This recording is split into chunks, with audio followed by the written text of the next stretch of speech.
Continuamos en Todo se sabe y estamos con el congresista Eduardo Salguana, vocero de Alianza para el Progreso, para abordar diversos temas. Uno de los temas quizá más importantes del día ha sido la participación, la presentación del ministro del Interior, Dimitri Senmache, en la Comisión de Fiscalización del Congreso de la República. Lo citaron para que explique qué pasó con la policía, qué pasó con Juan Silva, exministro de Transportes y Comunicaciones, que se fugó a vista y paciencia de todo el mundo. Congresista Salguana, ante todo, buenas noches. Omar, encantado. Buenas noches. Bueno, quería preguntarle sobre este tema, porque escuchamos al ministro del Interior, ha dicho que él no va a renunciar, de alguna manera trató de señalar que la policía no tiene ningún tipo de responsabilidad en la fuga del exministro Juan Silva y intentó echarle la responsabilidad al Ministerio Público. ¿Cuál es la posición de APP? ¿Cuál es su visión sobre el tema? ¿El ministro debería dar un paso al costado? Lo que creo que el ministro pudo haber sido mucho más diligente, sobre todo por los antecedentes, ¿no? Ya todos percibíamos de que esta serie de declaraciones, audios, etcétera, y todos los rumores que había sobre la trayectoria del ministro en referencia en el MTC, nos estaba llevando a unas situaciones ya complicadas sobre su situación jurídica. Entonces, cuando eso sucede, se presume que el Ministerio Público va a solicitar medidas cautelares coercitivas. Entonces, lógicamente, la autoridad tiene, dentro del marco legal, obviamente, tomar las medidas del caso. Y eso es justamente lo que no ha sucedido. Bueno, y ha sido bastante claro. A ver, el Ministerio Público, el día martes, que se supo que se había fugado Juan Silva, emite por la noche un comunicado donde claramente dicen, oigan, nosotros les pedimos el 27 de mayo que ustedes mantengan vigilado a este señor porque creemos que es muy posible que él se fugue. Y bueno, se fugó. No, y hay otro elemento, digamos, que era indiciario de que algo podía suceder. El ministro renuncia a su seguridad personal. Así es. Claro, pero él como exministro de Estado tiene derecho a varios meses a seguridad y también a un vehículo del Estado. Y así es, en este caso él renuncia a ello, evidentemente sabiendo de que teniendo un policía al costado iba a estar permanentemente referenciado. Pero él renuncia a la seguridad, entiendo, en una carta que envía el 6 de junio. Pero antes del 6 de junio, ya el 27 de mayo, la Fiscalía le decía a la policía, vigílame a este señor, hazle una videovigilancia, se va a escapar. Entonces, claro, uno dice, ¿qué sucedió acá? Y además de lo que usted menciona, tenía a 2 policías que le hacían seguimiento todo el tiempo. Efectivamente. Entonces, todo hacía presumir que, evidentemente, el ministro podía tomar las medidas que la tomó. En esos casos, evidentemente, pues el titular del sector tiene, evidentemente, responsabilidad de tipo político, ¿no? Nosotros tenemos en la comisión a nuestros colegas, yo no estoy en esa comisión, y estoy seguro que esta semana que viene nos informarán en detalle y sobre eso tomaremos una decisión. Pero, digamos, a la luz de los hechos, ¿qué es lo que debería suceder con el ministro del Interior? Yo lo que creo es que hay responsabilidad política y en todo caso he escuchado en la mañana a algunos colegas que son de la comisión que estarían planteando medidas como una probable censura y APP tomaríamos la decisión de respaldar. Al menos personalmente creo que deberíamos hacerlo. Pero entiendo que primero irían hacia un proceso interpelatorio, al menos ante el Pleno del Congreso. Efectivamente, ya la casuística parlamentaria ha establecido que primero hay que interpelar y luego ir a una moción de censura, porque lo que ha hecho el ministro ahora es informar ante una comisión del Congreso, ¿no? Claro, pero digamos, dado lo que los hechos que tenemos, que son bastante claros en realidad, si uno revisa las fechas, incluso hay un comunicado donde la policía en un principio miente, porque la policía en el primer comunicado dice que le perdió el rastro el 27 de mayo. Y luego cuando le dicen, oye, pero ¿cómo le perdiste el rastro el 27 si el 1 de junio dio 2 entrevistas a 2 medios de comunicación aquí en Lima? Sí, efectivamente. Y tuvieron que retractarse con la fecha. Entonces, ¿de qué ha habido un problema? Ha habido un problema. Sí, indudablemente se entiende, ¿no?, que ha habido ahí una suerte de espíritu de cuerpo con el exministro, ¿no? En este caso es clara la responsabilidad política del titular del sector. Ahora, ¿llega hasta un tema de responsabilidad política o podríamos hablar incluso de responsabilidad penal? Habría que revisar en detalle los antecedentes, tal como tú lo estás manifestando, ¿no? Pero a primera vista, por lo que ha sucedido, por las consecuencias de una actitud, por decirlo así, un poco negligente, considero que hay responsabilidad política, ¿no? Luego veremos ya los detalles si hay responsabilidad de tipo penal, por ejemplo, ¿no? Porque yo imagino, a ver, yendo a la tesis del Ministerio Público, yendo a la tesis del fiscal Pablo Sánchez, él decide abrirle una investigación al presidente Castillo. ¿Por qué? porque los indica como la cabeza de una organización criminal que tiene todo el aparato del Estado para entorpecer la justicia. Y es por eso que decide que no se puede esperar más y hay que abrirle. Entonces, cuando vemos lo que ha sucedido, vemos que hay un entorpecimiento a la justicia porque el señor se ha fugado. Claro, y además de ello, cuando ya se decide, cambiando, digamos, la casuística del Ministerio Público, porque hay que recordar que en anteriores fiscales de la Nación determinaron que no se debía o no se podía investigar. El último caso de la fiscal Ábalos, que abrió investigación y luego la suspendió hasta el 2026.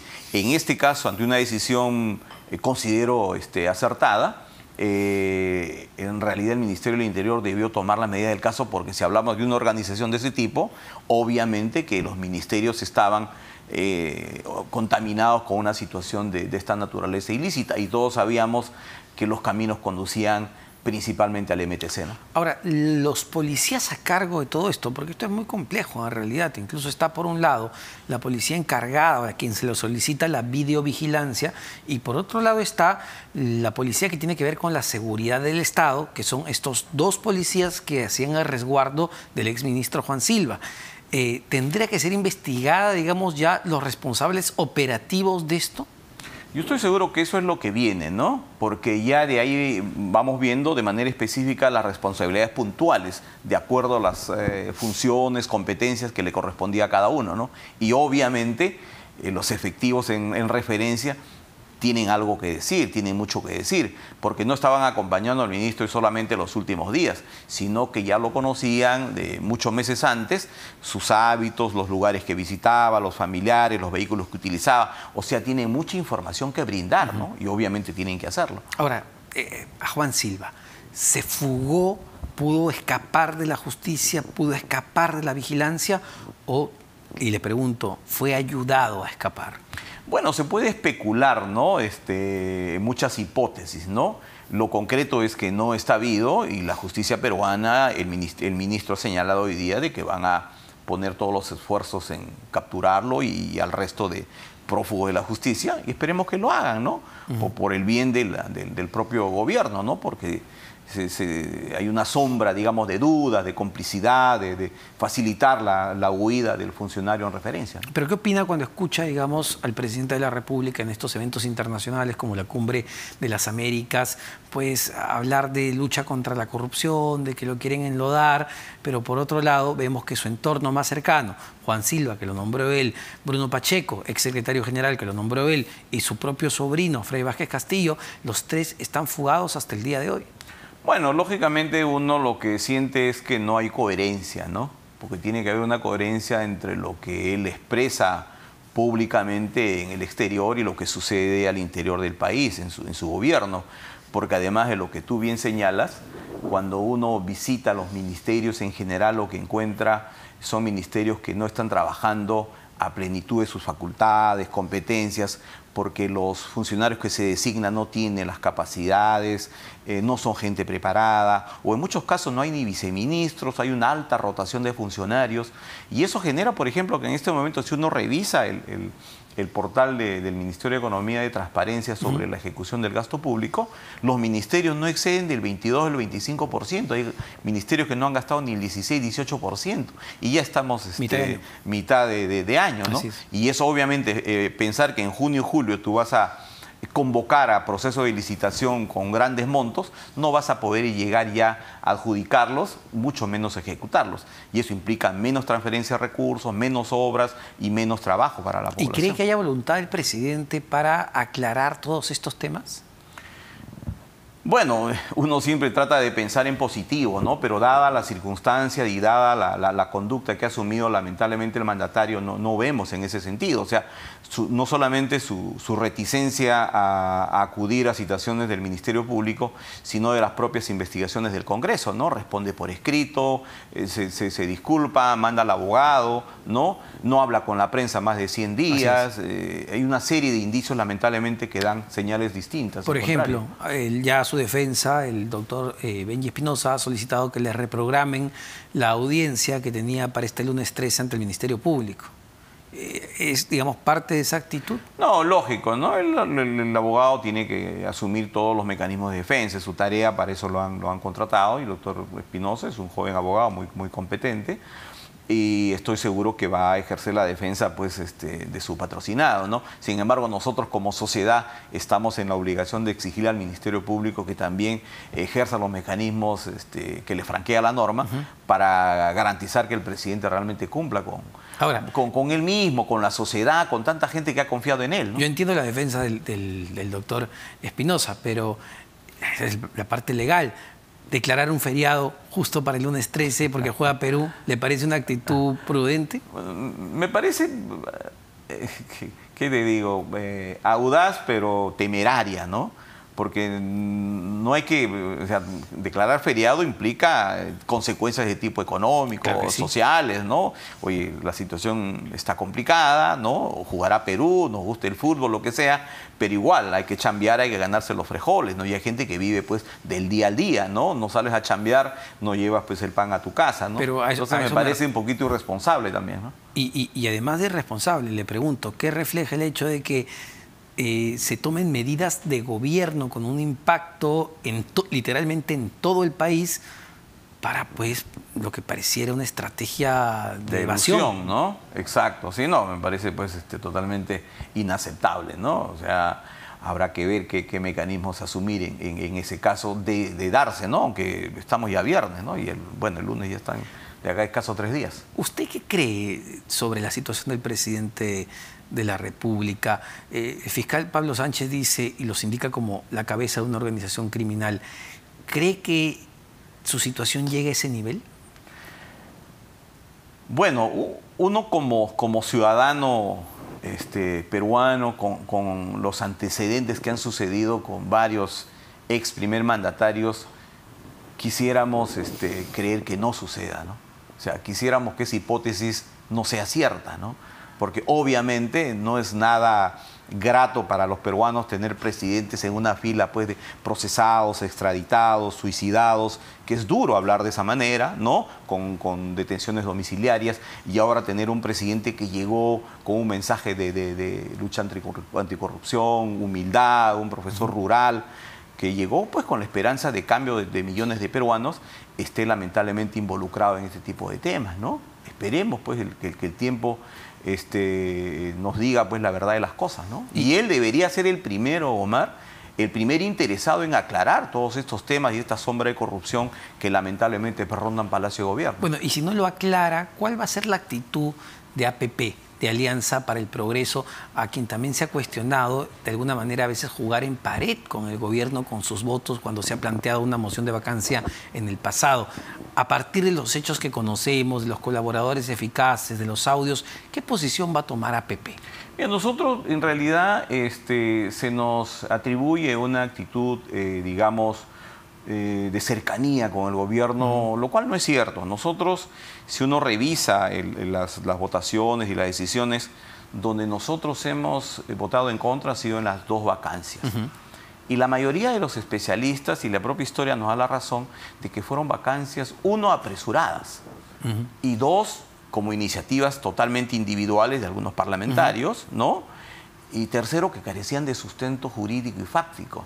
Entonces se convierte al final como la historia del lobo, ¿no? Cuando el tema es cierto, ya nadie nos cree y no hay los votos necesarios. Yo me pregunto, si es que no se hubiesen planteado las 2 vacancias de manera apresurada, como lo hicieron en su momento determinadas fuerzas políticas, quizás ahora una vacancia, con toda la seriedad del caso y con todos los elementos que ahora contamos, yo estoy seguro que la historia sería diferente, ¿no? Pero, digamos, haciendo el análisis frío con los elementos con los que contamos ya al día de hoy, insisto, las fugas, las declaraciones, los audios, ¿apoyarían una vacancia? Es probable, es altamente probable que se pueda respaldar una moción de esa naturaleza, ¿no? Todo eso es una decisión colectiva, institucional, no solamente de la bancada, ¿no? Porque se trata de una responsabilidad frente al país, ¿no? Entonces es un tema que la discutiríamos con nuestro comité político, con el líder político, el ingeniero Acuña, y se tomaría una decisión con la única convicción de pensar en lo mejor para el país. ¿Y usted como vocero ha conversado con César Acuña luego de la difusión de todos estos audios y estos indicios? No, no hemos tenido la oportunidad. Él generalmente está fuera del país, sé que está acá ahora, está por el norte, pero esta semana está aquí en Lima y nos vamos a reunir probablemente el miércoles o jueves justamente para analizar todo este escenario político reciente, ¿no? Es decir, la próxima semana tomarían una decisión como bancada si apoyan o no la vacancia contra Pedro Castillo. Vamos a evaluar en general todo el escenario político, ¿no? Hay una serie de temas, está la acusación constitucional contra la vicepresidenta, ¿no? Los nuevos audios, los procesos judiciales, las investigaciones fiscales, todo eso, todo ese escenario político complicado, tenemos que evaluarlo con serenidad, con prudencia, ¿no? Pero César Acuña mantiene algún tipo de contacto, conversa con el presidente Pedro Castillo. No, de ninguna manera. Los únicos contactos que hemos tenido, yo he participado en las dos únicas reuniones que el presidente ha asistido, que el presidente del partido ha asistido primero a la Casa Zarratea en julio, cuando el jurado proclamó al presidente Castillo, lo visitamos y recuerdo muy bien que el ingeniero Acuña le llamó como una persona mayor y paisano, le dijo, oye, tienes que gobernar bien, escoge bien a tus ministros, pon gente decente, profesionales, capaces. Y la segunda vez que nos reunimos en Palacio de Gobierno le volvió a repetir lo mismo, pero después de eso yo estoy seguro que no tiene mayores vínculos. Y se lo pregunto porque incluso escuchaba ayer, me parece, a Beto Ortiz señalar que usted sería la ficha de César Acuña para garantizar que Pedro Castillo no sea vacado.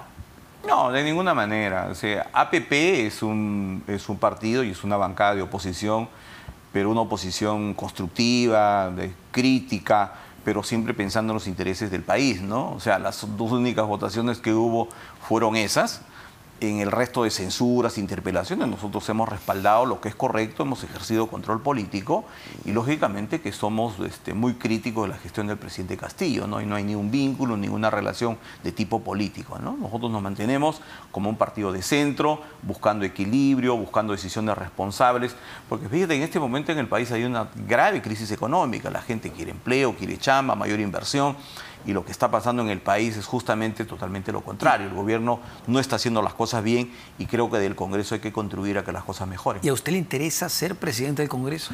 Más que le interese a uno, Omar, yo creo que es la decisión del colectivo, en este caso de la bancada y del partido. Esa es una decisión política. Pero entiendo que es una de las figuras que está sonando bastante dentro de APP, ¿no? Lo que pasa es que como yo soy hasta ahora el vocero de la bancada, tengo obviamente notoriedad en los debates, ¿no? En los medios de comunicación y quizá por eso algunos círculos periodísticos y en los correos parlamentarios se habla de ello, pero no hay nada formal. Eso lo seguirá la bancada y obviamente el partido político. Pero es interesante porque yo también he conversado con diferentes bancadas y congresistas y quien sale, digamos, expectante es la congresista Gladys Echaíz, también de su bancada, aunque independiente. ¿Usted votaría por Gladys Echaíz? ¿Le parecería una buena presidenta del Congreso? Yo siempre he señalado que APP tiene la suerte de contar con parlamentarios integrada por ciudadanos destacados, ¿no? Tenemos el caso de Gladys, ¿no? Ex fiscal de la Nación, una respetable abogada con una trayectoria impecable en el Ministerio Público. Igual el general Roberto Quiabra, el ministro de Estado, ¿no? También está nuestra primera vicepresidenta, Lady Camones, Héctor Acuña, que ha sido presidente de presupuesto, o sea, gente que ha hecho un buen trabajo este año. O sea, tenemos, digamos, un equipo bastante interesante de donde podremos... Si las otras bancadas, digamos, como el Bloque Magisterial, la Acción Popular, porque son varios, venga Gladys Echaíz como una figura que sí es de APP, pero no está tan ligada a César Acuña, ¿ustedes apoyarían la candidatura de Echaíz? Esa es una decisión que la bancada tiene que tomarla conjuntamente con el partido político. Nos reuniremos y ahí... ¿Pero a usted qué le parece, como ya personalmente Gladys Echaíz, para presidir la mesa directiva? A mí me parece una persona totalmente respetable, yo le tengo un gran cariño, un gran afecto, ¿no? Pero esa es una decisión que pasa más allá de una decisión o voluntad personal, ¿no? Lo veremos, analizaremos y sobre todo, tomar el tema, yo creo que todas las bancadas tenemos que actuar con mucho desprendimiento y tratar de armar una mesa con bastante representatividad y que sea lógicamente el presidente, como tú bien señalas, que tenga el consenso de, evidentemente, la mayoría de las bancadas. Claro, que aglomere justamente el apoyo de las demás bancadas. Y ahí le pregunto, ¿Gladys Echaíz cuenta con todas esas cualidades? No sé si tenga el apoyo de todas las bancadas, porque lógicamente cada bancada es un mundo aparte. Conversaremos ya a partir de la reunión que tengamos la próxima semana, tendremos un poco más claro el panorama y a partir de ahí conversaremos con las demás bancadas y sabremos exactamente qué piensan cada una de ellas. Ahora, pero definitivamente, desde su punto de vista, APP tendría que presidir la siguiente mesa directiva. O sea, no tanto que tendría, ¿no? Sino creo que APP, de alguna manera, pese a las críticas que son naturales, ha mantenido una posición de centro, ha tratado de manejarse con seriedad, con equilibrio, con responsabilidad, ¿no? Y creo que esa conducta de nuestros parlamentarios amerita que uno de ellos pueda ejercer la presidencia. Ahora, una última pregunta también a partir de lo que ayer publicaba Beto. A usted lo acusan de haber recibido 130.000 soles por unas obras en Madre de Dios y haber contratado a su excuñado para un tema de mejoramiento de Centro de Desarrollo Ganadero también en Madre de Dios. ¿Qué hay de estas denuncias? ¿Siguen abiertas? Que no tienen ningún sentido, ¿no? Ayer se habló de 19 denuncias, que es totalmente falso. Se ha hablado que tengo 400.000 multas de tránsito y una serie de temas irrelevantes, ¿no? Que tengo un sobrino que está casado con el exgobernador de Madre de Dios. Son temas familiares que no tienen mayor relevancia de tipo penal ni jurídico. Y de igual manera que un supuesto cuñado, que nunca fue mi cuñado, también habría yo contratado en el gobierno regional de Madre de Dios, y lo que usted señala del tema de este proyecto. De ese tema, por ejemplo, no hay ningún proceso abierto. Yo tengo 6 procesos de investigación fiscal, también, lamentablemente no traje porque tengo los certificados, no carezco de antecedentes penales, judiciales. Son investigaciones fiscales desde el año 2016, que todas están en investigación preliminar porque no tiene mayor relevancia jurídica. Eduardo Salguana, vocero de Alianza para el Progreso y congresista de la República. Muchísimas gracias. No, encantado, más. Vamos a